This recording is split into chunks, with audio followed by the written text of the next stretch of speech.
에베소 교회의 사자에게 편지하라. 오른손에 있는 7뼈를 붙잡고 7 금촛대 사이를 거니시는 이가 이르시되 내가 내 행한 수고와 내 인내를 알고 또 악한 자들을 용납하지 아니한 것과 자신 사도라 내 안전자를 시험하여 그의 거짓된 것을 내가 드러낸 것과 또 내가 참고 내 이름을 위하여 견디고 게으르지 아니한 것을 아노라. 그러나 너를 책망할 것이 있나니 너의 처음 사랑을 버렸느니라. 그러므로 어디서 떨어졌는지를 생각하고 회개하여 처음 행위를 가지라. 만일 그리하지 아니하고 회개하지 아니하면 내가 내게 가서 내 촛대를 그 자리에서 옮기리라. 오직 내게 이것이 있으니 내가 니고라 당의 행위를 유하노라. 나도 이것을 유하노라. 같이 읽습니다. 귀 있는 자는 성령이 교회들에게 하시는 말씀을 들을지어다. 이기는 그에게는 내가 하나님의 낙원에 있는 생명나무의 열매를 먹게 하리라. 아멘. 아멘. 우리 한번 같이 따라할까요? 주님 말씀하여 주시옵소서. 주님 말씀하여 주시옵소서. 주의 종이 듣겠나이다. 다시 한번 할게요. 주님 말씀하여 주시옵소서. 주님 말씀하여 주시옵소서. 주의 종이 듣겠나이다. 주의 종이 듣겠나이다. 아멘. 예, 오늘부터 요한계시록 2장 1절에서 7절까지 말씀 가지고 진리와 사랑으로라는 제목으로 하나님 말씀 증거하겠습니다. 오늘부터 이제 3주 정도까지는 요한계시록 2장과 3장에 등장하는 7교회의 이야기로 말씀을 나누고자 합니다. 아직 팔복 이야기가 끝이 안 났죠. 4주간 팔복으로 말씀을 전했었는데 아직 4번이 더 남았습니다. 그렇지만 이 팔복 이야기를 잠시 미뤄두고 교회의 이야기를 조금 더 같이 한번 나눠보고자 하는 생각이 들었습니다. 계획에는 계시록 7교회 이야기를 한 반 정도 하고 또 나머지 팔복으로 들어가서 이야기를 마치고 또 다시 교회 이야기로 돌아오고자 합니다. 뭐 큰 이유는 없고요. 굳이 이야기를 말씀드리자면 하나님 나라 백성 이야기, 즉 이 팔복 이야기와 교회 이야기가 같이 가는 것이 좋을 것 같아 그렇게 정했습니다. 오늘도 소망하는 것은 우리 안에 내주하고 계시는 성령 하나님께서 말씀을 들을 때 깨닫게 해주시는 은혜가 넘쳐나기를 예수 그리스도의 이름으로 축복합니다. 여러분 요한계시록 하면 무엇이 먼저 생각나십니까? 요한계시록 하면 휴거, 재림, 666, 14만 4천 명, 환란, 짐승 뭐 이런 것들이 생각나실 거라고 아마 생각되어집니다. 예, 이런 이야기들로 요한계시록에는 가득하게 기록되어 있는 것을 보게 됩니다. 아직 일어나지 아니한 일들에 관한 이야기죠. 그러면서도 환란이나 뭐 666 이런 것은 우리에게 두려움을 주기도 합니다. 그래서 어떤 분들은 요한계시록을 무서운 성경으로 인식하시는 분들도 많이 있습니다. 그러나 분명히 아셔야 할 것은 성경의 기록 목적은 우리에게 두려움을 주는 것이 아니라 하나님의 큰 일을 기록하고 있다는 것입니다. 하나님이 하시는 큰 일, 하나님의 그 큰 일, 그것은 무엇일까요? 구원 이야기입니다. 계시록에는 분명 666이나 짐승이나 뭐 환란에 관한 이야기가 등장하고 있지만 그러나 그 모든 사건의 결말은 하나님의 구원으로 끝이 납니다.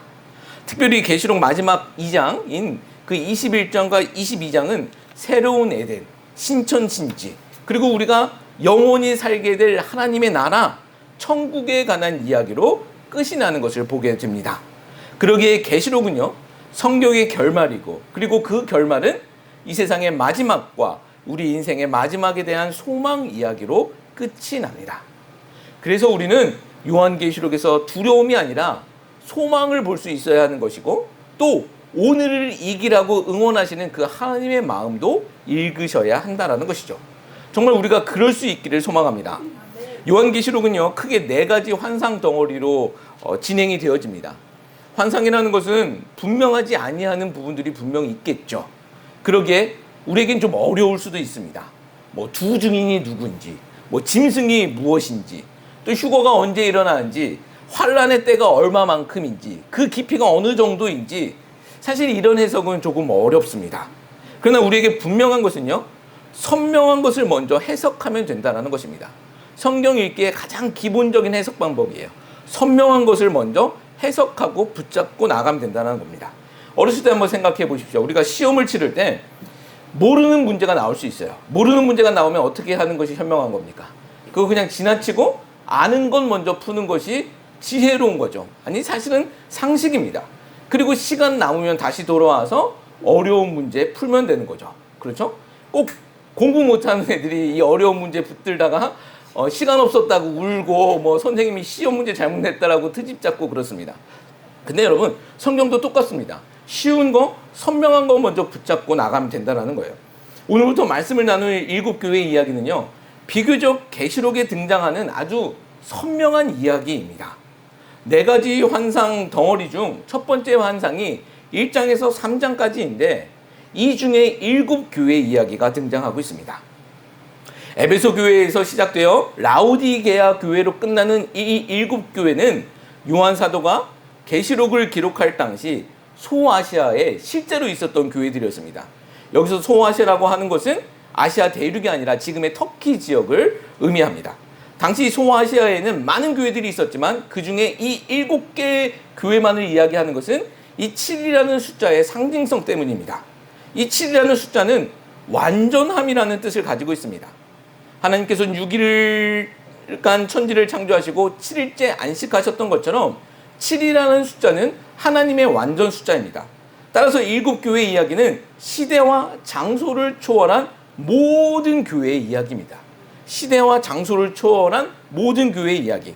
마땅히 오늘날 우리가 섬기고 있는 우리의 교회의 이야기이고 또 예수님 오실 때까지 이 땅에 있을 모든 교회의 이야기더라는 거예요. 오늘은 그 첫 번째 교회인 에베소 교회 이야기를 하고자 합니다.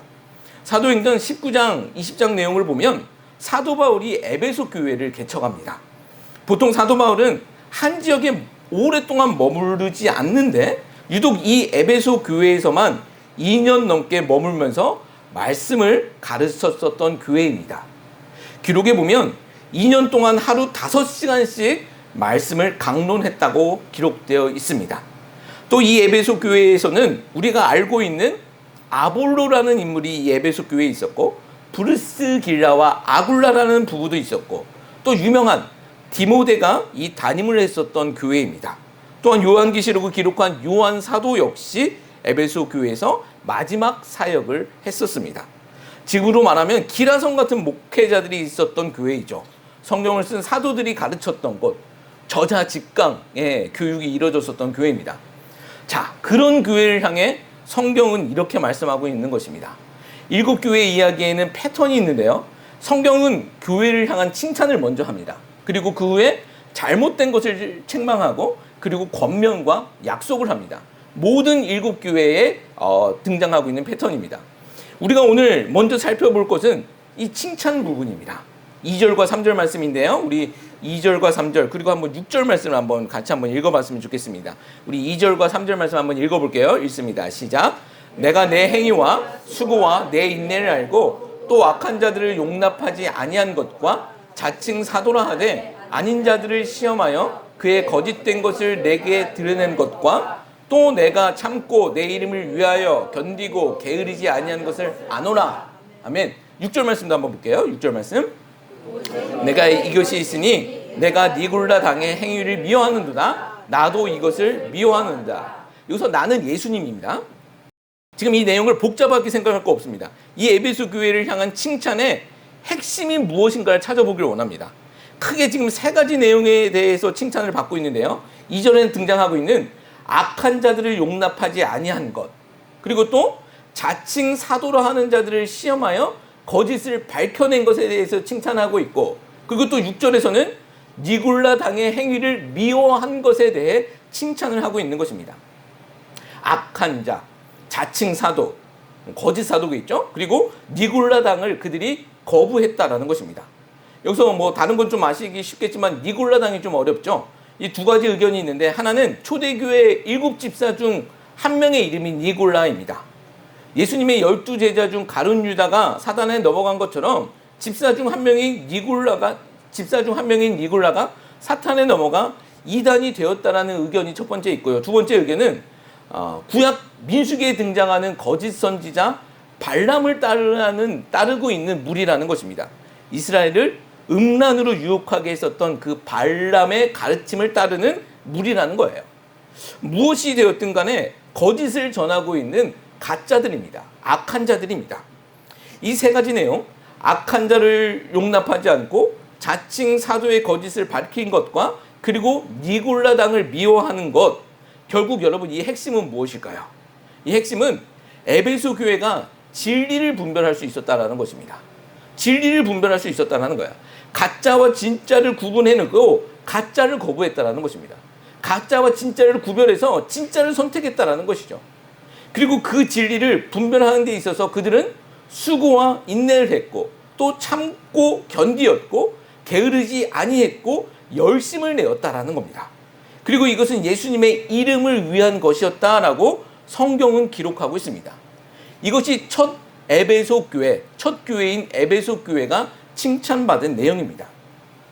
여러분, 첫 교회의 첫 칭찬이 진리 분별입니다. 여러분 좀 어떻게 생각이 되어지십니까? 예수님께서 직접 받은 교회의 첫 칭찬이 진리 분별입니다. 여기서 우리는요, 교회에 있어야 할 중요한 것이 무엇인지를 알 수 있게 되어집니다. 예수님의 지금 관심이 무엇입니까? 예수님이 교회에 대한 관심이 무엇입니까? 예수님은요, 교회가 얼마나 크냐, 성도가 얼마나 많냐, 헌금이 얼마 들어오냐, 이런 것에는 관심이 전혀 없습니다. 예수님의 첫 번째 관심, 교회에 대한 첫 번째 관심은 그 교회가 얼마나 진리를 수호하고 있느냐, 이것이 첫 번째 관심이셨다라는 것이죠. 여러분 왜 그렇겠습니까? 교회가 진리를 놓치면 이 세상에서 복음의 진리를, 하나님의 진리를 보여줄 곳이 없기 때문입니다. 그렇잖아요, 여러분. 뭐 절에서 가르치겠습니까? 뭐 사회단체에서 가르치겠습니까? 예수님께서 진리를 위탁한 곳은 교회뿐입니다. 그래서 자기의 목숨값으로 피값으로 산 곳, 그 교회에 진리를 위탁하셨다는 것입니다. 그런 유일한 교회가 진리 분별에 힘쓰지 않는다면 이 세상 어느 곳에서도 복음의 진리는 증거될 수 없기 때문입니다. 그러기에 교회가 자랑해야 하는 부분도 분명하고 명확합니다. 교회된 우리가 자랑해야 하는 것도 분명합니다. 우리 교회가 얼마만큼 더 커지고 또 더 성장하게 될지는 잘 모르겠지만 분명한 것은 우리가 자랑하고 힘써야 할 것은 바른 복음의 진리, 바른 하나님의 말씀이다라는 것이죠. 여러분, 이것이 우리 교회의 가장 중요한 그런 자랑거리가 되었으면 좋겠습니다. 오늘 본문에서도요, 자칭 사도가 등장하고 있습니다. 자칭 사도예요. 자칭 사도. 사도는 첫 번째로 예수님의 12제자들, 그들을 우리가 사도라고 합니다. 그리고 바울이 사도가 되었고 훗날 바나바도 사도가 되었고 예수님의 동생 야고보도 사도가 되어집니다. 초대교회가 성장하고 성경이 완성될 때까지 사도들은 교회에서 아주 중요한 핵심적인 역할을 감당했었습니다. 뭐 성경을 보시면 아시겠지만 사도들은 많은 기적들을 베풀었고요, 또 하나님의 말씀을 전했고 또 가장 중요한 성경을 기록했습니다. 이게 가장 중요한 그 사도들의 역할입니다. 성경을 기록했습니다. 당시 교회에서 공적으로 인정된 사람들만이 사도라는 칭호를 받을 수 있었습니다. 그런데 여기서 자칭 사도들이 등장하고 있는 것입니다. 자칭 사도들. 구약 성경을 보면 구약의 그 거짓 선지자들 등장하지 않습니까? 그 거짓 선지자들처럼 자칭 사도들이 생겨난 거예요. 거짓 사도겠죠. 이 사람들은 속된 말로 하나님 팔아서 사기치는 사람들이었습니다. 사도들과 비슷하게 하나님, 예수님 이야기 다 하고 있지만 또 어느 정도 신비한 능력들도 있었을 것이라고 생각되어집니다. 사도행전 보면 에베소에 그 19장 말씀 보면 에베소에서 수많은 마술사들이 존재하는 것이 등장합니다. 자칭 사도들은요, 이 마술사같이 신기한 능력들도 보여주면서 사기치는 자들이었을 것이에요. 그런 자들을 에베소 교회가 분별하고 그의 거짓들을 폭로했다라는 것입니다. 가짜라는 것을 드러냈다라는 거예요. 그들의 능력이, 그들의 가르침이 가짜라는 것을 판별했다라는 것이죠. 그들이 아무리 말을 잘하고 신비한 능력을 베풀었다 할지라도 그들은 가짜라는 것을 에베소 교회가 분별하고 판별했다라는 겁니다. 여러분, 이것은 굉장히 중요한 부분입니다. 오늘날 한번 보십시오. 유튜브 한번 틀어보십시오. 쏟아져 나오는 것들이 많은 이런 말씀들이 쏟아져 나옵니다. 근데 여러분, 우리가 뭐가 진짜고 뭐가 가짜이고 이거 분별하기가 쉽습니까? 어렵습니다. 그렇잖아요. 가짜들이 수없이 많이 쏟아져 나오고 있는데 거기서 진짜인가 가짜를 구분해내기가 굉장히 어렵다는 거예요. 그렇지 않습니까? 유튜브 잘못 봐서 이상해지는 사람들 이야기도 꽤 많이 들어요. 너무 안타깝지만 잘못된 거 보면서 그렇게 잘못된 생각으로 이제 세뇌당하는 사람들이 많더라는 거예요. 앞으로는 이 더 혼란한 시대가 오기 때문에 더 이런 일들이 더 많아질 거라고 우리는 생각되어집니다. 요즘은 제가 얼마 전에 계속 이제 보던 영상이 하나 있는데 이 젊은 멋진 청년 한 명이 뭐 대규모 집회, 뭐 귀신 쫓는다고 대규모 집회를 하면서 온라인 계좌번호 크게 적어놓고 이게 영상 올리는 그런 영상들을 좀 보았습니다. 아주 구독자가 굉장히 많더라고요. 이게 보니까 무슨 연예인처럼 옷 입고 뭐 파이어 하면서 막 사람 쓰러뜨리고 막 이런 걸 합니다. 근데 뭐 용도 아니고 사실은 사람이 이런 걸 할 게 아니잖아요. 근데 얼마 전에는요, 이 친구가 성경 구절을 적은 종이를 사람들한테 나눠줬는데 그거 받은 사람들이 막 그거 갖고 있다가 병 나았다고 막 하는 간증들도 올라오더라고요. 여러분 이거 거의 예수님 수준으로 올려놓은 겁니다. 이게요, 근데 재밌는 거는 레파토리는 똑같습니다. 그잖아요. 그 전에 이단 사이비들이 했었던 것, 손수건 팔고 물 팔고 했었던 그 모습들과 똑같은 모습들이 등장해요. 7, 80년대, 90년대에 유행했었던 그런 가짜 부흥사들이 있잖아요. 지금 이단 사입이 된 사람들의 그 모습들이 똑같이 등장해요. 물론 주인공만 바뀐 거예요. 멋지게 옷 입은 젊은 청년이 나와서 하고 있지만 그 레파토리는 똑같다라는 거예요. 여러분 시간 지나면 다 거짓된 거는 다 드러나게 되어 있습니다. 제가 한국에서 신림동에서 사역을 했었습니다. 청년 사역을 그곳에서 했었는데 그 신림 사거리 뭐 아시는 분들은 아시겠지만 청년들이 굉장히 많이 다니는 곳입니다. 그래서 그곳에 이단들도 굉장히 많았습니다. 그중에 기억나는 이단이 하나 있었는데 만민중앙교회, 얼마 전에 한국에서도 굉장히 뭐 유명해진 집단이더라고요. 근데 이 이재록이라는 그 교주가 있어요. 그 교주가 지금은 감옥에 가 있는 걸로 알고 있는데 그 교회가 전도를 엄청나게 많이 했습니다. 그 신림 사거리에서 간증집들을 뿌리고 다녔어요. 근데 그 교회에서 나오는 그 간증집들 별 간증이 다 나옵니다. 그 교회는요, 교주가 안수한 물을 팔던 교회예요. 물 팔던 교회면 뭐 무한단물인가 뭐 하여튼 그런 물을 팔았습니다. 그 물이 신령하다고 그 물 먹고 뭐 병 나았다라고 하는 뭐 치유 간증들이 수없이 그 북에 가득했어요. 근데 그 간증들이 나중에는요, 어떻게 간증이 벌어지냐면 그 물로 세수했더니 쌍꺼풀이 생겼다. 그 물로 뭐 머리를 감았더니 머리카락이 났다라는 그런 이제는 성형 간증을 하더라고요. 이게 대단했습니다. 이게 심각하게 그런 간증들이 많이 나왔어요. 그리고 하다 나중에는 어떤 간증까지 나왔냐면 이 물로 고장난 세탁기를 고쳤다는 거예요. 그 안수한 물로 고장난 세탁기에 물을 뿌렸더니 이 세탁기가 돌아가더라는 거예요. 그러더니 뭐 이게 냉장고 고쳤다, 물 뿌려서 그런 것들이 막 나오더라는 거야. 여러분 근데 이상한 것은 이 물 닿으면 고장나는 이런 노트북 같은 데는 물 뿌렸다는 거 없어요. 그냥 물 닿아도 괜찮은 냉장고나 세탁기 물 뿌려가지고 고쳤다라는 간증은 근데 수없이 많이 쏟아져 나오더라는 거야. 여러분 이 다시 본문으로 돌아가서 에베소 교회가 가짜 사도들의 거짓을 밝힌 그 도구는 무엇일까요? 무엇으로 가짜와 진짜를 구별했을까요? 현상으로요? 현상으로는 진짜 가짜 구분할 수 없습니다. 사탄도요, 얼마든지 고칠 수 있어요. 기적을 낼 수도 있습니다. 그걸로 못합니다. 그럼 무엇으로 우리는 가짜와 진짜를 구별할 수 있을까요? 이것은 바른 하나님의 말씀입니다. 저 사람이 아무리 하나님 예수님 얘기해도 또 엄청난 능력을 베푼다 할지라도 또 안수하면 쌍꺼풀 생기고 막 그런다 할지라도 아무리 그래도 그가 바르게 전하지 못하면 잘못된 것입니다. 가짜라는 거예요. 여러분 이단들이 그렇지 않습니까? 그들이 성경 가지고 이야기합니다. 성경 가지고 이야기해도 그들이 이단이 되는 것은 잘못된 진리를 가지고 있으니 이단이 되는 것입니다. 판별 기준은 말씀이다라는 거예요. 여러분 화려하지는 않지만 지금도 바르게 말씀 전하시는 분들이 우리 주위에는 꽤 많습니다. 정말 쇼 안 하고 말씀 가지고 협박 안 하고 예수 믿으면 다 잘 될 거라는 그런 사탕 발림 안 하고도 진짜 바르게 말씀 전하려고 하시는 목사님들 많아요. 유튜브 보면 그런 것들 들으셔야 된다는 거예요. 기왕 유튜브 들으시면 건강한 거 들으셔야 합니다. 연예인처럼 쇼하는 사람들 거 들으면 안 되는 거고요. 또 그냥 뭐 내용도 없고 말로 감성팔이 하는 사람들 뭐 그런 말씀 들어도 안 되는 것이고, 특별히 말씀 가지고 장난치는 사람들, 뭐 목사 말 안 들으면 헌신 안 하면 뭐 큰일 난다라고 이게 협박하는 사람들, 그런 말 들을 필요도 없는 겁니다. 그리고 뭐 예수 믿으면 무조건 복 받는다라고 성경을 이 불량식품 수준까지 낮춰버리는 그런 사람들 이야기도 들어서는 안 됩니다.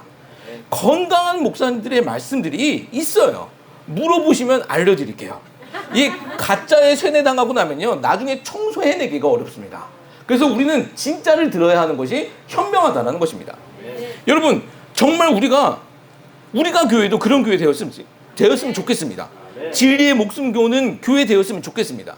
저도 그 마음 변치 않았으면 좋겠고, 성도님들도 우리 교회에 다른 거 부족한 거 많지만 작은 교회잖아요. 개척교회잖아요. 다른 거 부족한 거 많지만 그래도 우리 교회에 바른 말씀이 있다라는 것, 그거 자랑할 수 있는 그런 성도님들 되었으면 좋겠습니다. 바른 말씀으로 잘못된 것 분별할 수 있는 그런 성숙한 교회 되기를 예수 그리스도의 이름으로 축복합니다. 마지막 때 진짜를 보여주는 교회가 되었으면 좋겠습니다. 이 LA에서 수많은 이야기들이 흘러들어가지고 있는 이 LA 땅에서 정말 바른 것 증거하고 바른 것 자랑할 수 있는 그런 우리가 교회 되기를 예수님의 이름으로 축복합니다. 그런데 여러분, 이 진리를 구분해내는 것이 쉬운 일일까 해요. 여러분, 진리 구분하는 거 쉬울까요? 아까 그 에베소 교회에 어떤 것들이 칭찬받았습니까? 수고와 인내, 그리고 참고 기다림, 부지런함, 이런 것들이 있었다고 그랬잖아요. 우리에게도 필요하다라는 것입니다. 진리까지가 아니더라도 일상에서 비슷한 거 구분하는 것도 시간과 노력이 필요하다는 거 잘 아시지 않습니까? 제가 대학교 들어갈 때 백화점에서 과일 코너에서 아르바이트를 한 적이 있었어요. 93년도였는데 그 직원 형님이 어느 날 이 오렌지 이 코너에 오렌지를 갖다 좀 진열을 하라고 했습니다. 그때는 근데 93년도에 오렌지가 그렇게 흔한 과일은 아니었었던 걸로 기억납니다. 오렌지 그렇게 쉽게 먹었었던 게 아닙니다. 근데 오렌지, 저는 귤보다 크면 무조건 오렌지라고 생각했어요. 그래서 창고에 갖고 가가지고 제가 생각한 오렌지를 이렇게 쏟아 부어가지고 거기서 팔았습니다. 근데 알고 보니까 그게 자몽이었어요. 당시 이 자몽이 오렌지보다 훨씬 비쌌어요. 근데 반나절 동안 제가 오렌지 코너에 놓고 오렌지 가격으로 자몽을 팔았습니다. 그래서 우리 그 직원 형님한테 꽤 혼났던 기억이 나는데, 그리고 나서 이제 한참을 이렇게 비교해 보니까 이게 오렌지와 이제 자몽을 구별할 수 있는, 분별할 수 있는 능력이 생기더라는 거예요. 여러분, 일상에서도 분별하기 위해서는 시간과 노력이 필요합니다. 그렇잖아요? 이 에베소 교회에서 사도 바울이 2년간 하루에 5시간씩 성경을 가르쳤다고 기록되어 있습니다. 여러분, 이거 하루 5시간이면 이게 보통 아니죠. 예, 사도 바울은 대단하지만, 사도 바울은 그럴 수 있지만 5시간 동안 말씀을 듣는 사람들, 성도들이 대단한 거죠. 이게 보통이 아닌 겁니다. 그러니 진리를 분별할 수 있는 능력이 생겼다라고 저는 믿습니다. 이 저자직강 5시간씩 들으니 뭐 안 생길 수가 없겠죠. 이 무엇이 진짜인지 아닌지를 분별하기 위해서는요, 수고와 인내, 그리고 참고 견딤, 그리고 부지런함, 이거 다 필요하다라는 것입니다. 여러분, 신앙 성숙에도 공짜는 없습니다. 그렇죠? 노력 없이, 우리의 대가 없이 신앙 성숙, 우리가 믿는 것에서는 값 없이 그것을 받지만, 그 구원을 받지만 성숙에 있어서는 우리의 노력이 분명히 필요하다라는 것입니다. 예전에 사역할 때 어느 자매하고, 청년 사역할 때 어느 청년 자매하고 이야기를 하고 있는데, 이렇게 이야기하는 과정 가운데 어떤 자매 하나가 이렇게 싹 지나갔어요. 순간 그 몇 초 사이에 지나간 그 자매를 보고요, 그 여자, 우리 자매가 그 몇 초 사이에 그 여자의 옷과 가방과 신발의 메이커 다 읽어내더라고요. 그 가격까지 알아버리더라고요. 그러면서 저건 진짜고 저건 가짜다 얘기를 하더라고요. 제가 무슨 생각을 했냐면, 이 자매 진짜 고수다. 이 고수의 자리에 오르기까지 인내와 수고, 오래 참음과 견딤, 이게 얼마나 많았을까라는 생각을 했습니다. 그렇잖아요. 그러니까 그 순간에 그걸 다 캐치할 수 있잖아요. 여러분, 마찬가지 아니겠습니까? 진리 분별, 이게 말씀 앞에서 수고와 인내가 필요하더라는 거예요. 말씀도 많이 읽으셔야 하는 것이 맞는 거고요, 말씀에 대한 묵상도 많이 해야 하는 것입니다. 솔직히 목회자들도 헛소리 하시는 분들도 굉장히 많아요. 무조건 아멘이 아니라 저 소리가 진짜 맞는 것인지 고민도 한번 해보셔야 되고 질문도 한번 해보셔야 한다는 거예요. 그렇지 않습니까? 이 가방은 짝퉁 진품 그 구분하는 능력이 엄청나면서 우리를 살리는 말씀을, 우리를 죽고 살리는 말씀을 구별하는 능력이 없다면, 그 말씀 앞에서 그냥 어린아이가 된다면 여러분, 문제 있는 것입니다. 그렇죠? 가방은요, 그냥 창피하면서 끝날 수 있지만, 그러나 진리는요, 죽고 사는 문제이기 때문입니다. 여러분, 다시 한번 소망합니다. 우리가 교회 모든 성도님들은 말씀 앞에서 진지하고 무게감 있는 성도님들 되시기를 예수 그리스도의 이름으로 축복합니다. 두 번째 살펴볼 것은 책망의 내용입니다. 에베소 교회에 어떠한 책망을 하셨는지를 보기를 원합니다. 이 책망의 내용도 칭찬의 내용처럼 그 핵심만 찾아보면 됩니다. 그냥 선명하게 핵심만 찾아보면 됩니다. 그러면 하나님께서 교회에 원하는 것이 무엇인지 우리가 알게 됩니다. 자, 우리 4절과 5절 말씀 한번 볼게요. 4절과 5절 말씀 같이 한번 읽어봅니다. 시작. 그러나 너를 책망 떠날 것이 있나니 너의 처음 사랑을 버렸느니라. 그러므로 너도 너를 생각하고 회개하여 처음 행위를 가지라. 만일 그리하지 아니하고 회개하지 아니하면 내가 네게 가서 내 촛대를 그 자리에서 옮기리라. 자, 이 책망의 내용, 이 책망의 핵심 내용은 무엇일까요? 사랑이 없다라는 거예요. 예, 사랑이 없다라는 거죠. 첫사랑을 너희가 잊어버렸다라는 것입니다. 교회에 있어서 이 진리 분별의 문제는 매우 중요하다고 계속 말씀드렸죠. 다른 무엇보다도 진리에 대한 애착과 고집은 우리에게 필요한 문제입니다. 16세기 로마 카톨릭에서 우리 프로테스탄트, 우리 개신교가 분리되어집니다. 이것을 우리는 종교개혁이라고 하죠. 이때 우리 프로테스탄트가 분리되어지는 그 기준은 무엇이었습니까? 도덕성이었을까요? 물론 당시 카톨릭의 부정부패는 하늘을 찌르었습니다. 교회 내 성직매매는 극에 달했고요. 당시 사제들 중에는 글을 못 읽는 문맹들도 많았다고 합니다. 어떻게 그게 가능했냐면 돈 주고 사제가 되었기 때문에 가능한 것입니다. 돈 주고 사제 되면 부자 될 수 있는 그런 방법이 있었기 때문에 그런 일들이 있었던 거예요. 우리가 잘 알고 있는 면죄부, 뭐 이런 것도 결국 돈 문제였습니다. 지금 생각해보면 말도 안 되는 것들이잖아요. 그죠? 말도 안 되는 거예요. 근데 그 모든 것들이 당시에 가능했었던 이유는 무엇일까요? 이게 도덕성의 문제일까요? 도덕성이 떨어져서 이 문제들이 가능했을까? 아닙니다. 원인은요, 결국 진리를 분별하지 못했기 때문이다라는 거예요. 무엇이 바른 것인지 무엇이 거짓된 것인지 분별하지 못했기 때문에 이런 일들이 벌어졌다는 것입니다. 그래서 우리 프로테스탄트는요, 오직 성경, 오직 믿음, 오직 은혜로라는 그 슬로건을 가지고 잘못된 가르침에, 그들의 그 잘못된 가르침에 프로테스탄트, 말 그대로, 단어 그대로 저항하며 나온 것입니다. 이 로마 카톨릭에서 잘못된 교황제도, 성모 마리아 사상, 성인 숭배주의, 이런 거에 대항했고, 그 뒤로도 종교개혁의 특징은 지금도 이어지고 있지만 진리 분별 싸움이 되어집니다. 이 싸움은요, 우리가 자랑스럽게 생각해야 되는 문제이기도 합니다. 왜냐하면 처음에 말한 이것이 죽고 사는 진리의 문제이기 때문입니다. 자, 그러면 이런 영광스러운 싸움을 하고 있는 우리 개신교에는 문제가 없었을까? 안타깝지만 있었습니다. 여러 가지 문제들이 등장하지만 그 중에 가장 큰 것 중에 하나가 바로 이 사랑 없음이었습니다.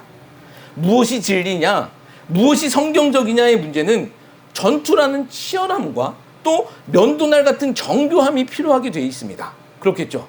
치열함과 정교함이 필요합니다. 당연합니다.